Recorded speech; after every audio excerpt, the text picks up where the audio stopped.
everyone, welcome back to the ABIZ channel to catch up on the latest exciting updates about the Blackpink girls. On the final evening of Paris Fashion Week, Anthony Vaccarello brought an unforgettable close to the prestigious event with Saint Laurent's Fall-Winter 2025 collection. Set beneath the iconic Eiffel Tower, the show exuded bold confidence and impeccable craftsmanship, drawing a star-studded crowd that included Austin Butler, Zoe Kravitz, Kate Moss, Hailey Bieber Kid Cutie, and Charlie XCX. Among the high-profile guests, all eyes were on Blackpink's Rosé, the brand's global ambassador, whose presence captivated both the press and fans alike. Rosé arrived in a breathtaking off-the-shoulder white gown featuring delicate ruffles and a voluminous layered skirt embodying elegance and femininity. She completed her ethereal look with beige heels, a chunky cuff bracelet, and her signature blonde locks styled into a sleek, long braid, reminiscent of a modern-day Rapunzel. Accompanied by Saint Laurent's worldwide VIP director, Emmanuel Tomasini, Rosé gracefully navigated the crowd, her every move documented by flashing cameras and the excited cheers of fans. At one point, Tomasini even acknowledged the overwhelming attention directed at Rosé, prompting her to pause and warmly wave at her supporters. Beyond her show-stopping appearance, Rosé's interactions with fellow attendees became a highlight of the evening. In a much-anticipated moment, she publicly met Charlie XCX for the first time. The two, both signed under Atlantic Records, immediately embraced with wide smiles,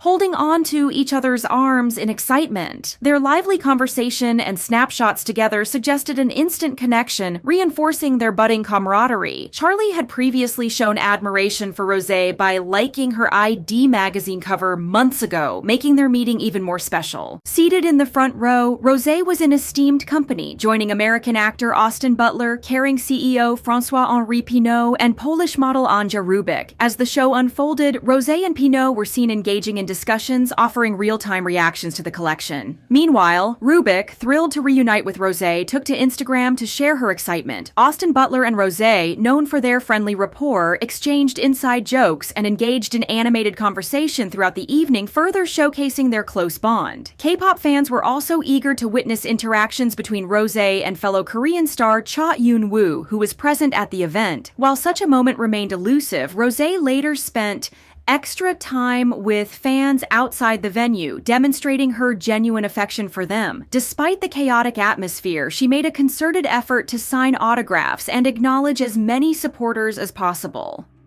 Following the main event, Rosé swiftly changed into a stunning Saint Laurent smocked dress in silk georgette from the brand's Spring 2025 collection to attend the exclusive after-party. Even as she left her hotel, she continued to prioritize her fans, pausing to sign albums and engage in heartfelt conversations. Her thoughtful gestures further solidified her reputation as a beloved and gracious star. Rosé's presence at Saint Laurent's Paris Fashion Week finale was not just a fashion moment, but a testament to her growing influence in both the entertainment and luxury fashion industries. With her effortless elegance, warm personality, and strong industry connections, she remains an undeniable force in the global fashion scene. Meanwhile, nearly 10 hours before the Saint Laurent fashion show, Chanel presented its Fall-Winter 2025 collection. The event welcomed global celebrities including Camila Cabello, Jessica Alba, Rebecca Patricia Armstrong, Whitney Peak, Ray, Tyla, Peggy Gou, and more. However, the show felt somewhat subdued due to Jennie's absence. The Blackpink main rapper had ample time to wrap up her Ruby Experience performance at Radio City Music Hall and catch a 7-hour flight from New York to Paris. Yet, she did not attend. This has fueled speculation that Jennie's contract with Chanel may have ended, with rumors circulating that she could soon sign with Jean-Paul Gaultier, similar to how Lisa parted ways with Celine, to become a global ambassador for Louis Vuitton. Others argue that Jennie may still be affiliated with Chanel, as she attended the brand's Spring-Summer 2025 Haute Couture show in late January. However, her recent public appearances and promotional activities for Ruby have featured minimal Chanel pieces, aside from rimless Chanel glasses during her Ruby Experience performance, suggesting that a departure from the brand might be imminent. Following her unforgettable Ruby Experience show at Radio City Music Hall, Jennie was spotted at JFK International Airport preparing to return to South Korea. She is set to conclude her 4-show Ruby Experience tour with a final performance at Seoul Inspire Arena on March 15th. Jennie has now made history as the most streamed female K-pop soloist on Spotify, surpassing 3.609 billion streams.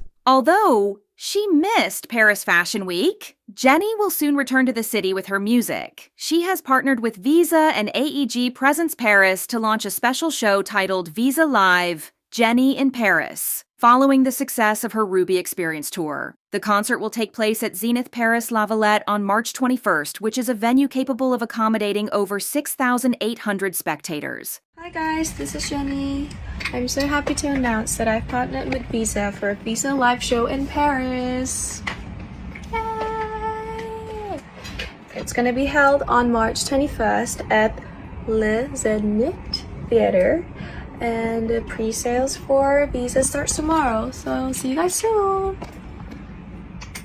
Meanwhile, on March 11th, the Grammys' Instagram post honoring Women's History Month featured the names of both Jennie and Lisa. On the same day, in an interview with Lad Bible Entertainment, Jennie emphasized that she really likes and has wanted to be a fairy for a long time. This reminded fans of the fairy tattoo on Lisa's arm and the letter J in fairy code, leading to speculation that the tattoo might be about Jennie. Some fans even discovered that Lisa's fairy tattoo was visible in a 2019 post of Jennie. While it remains unclear whether Lisa's tattoo is related to Jennie, their strong sister bond is undeniable. However, in contrast to this moment of connection, discussions arose among fans following Spotify's recent announcement of global streaming numbers for the debut day of Blackpink members' solo albums. When considering full-length albums, Lisa's alter ego reportedly had lower filtered streams compared to Rosé's Rosé and Jennie's Ruby, despite Ruby being released later. Some accused Jeremy Ehrlich, former Spotify global head of music and now Jennie's manager, of using his past connections for alleged payola to boost Ruby's performance.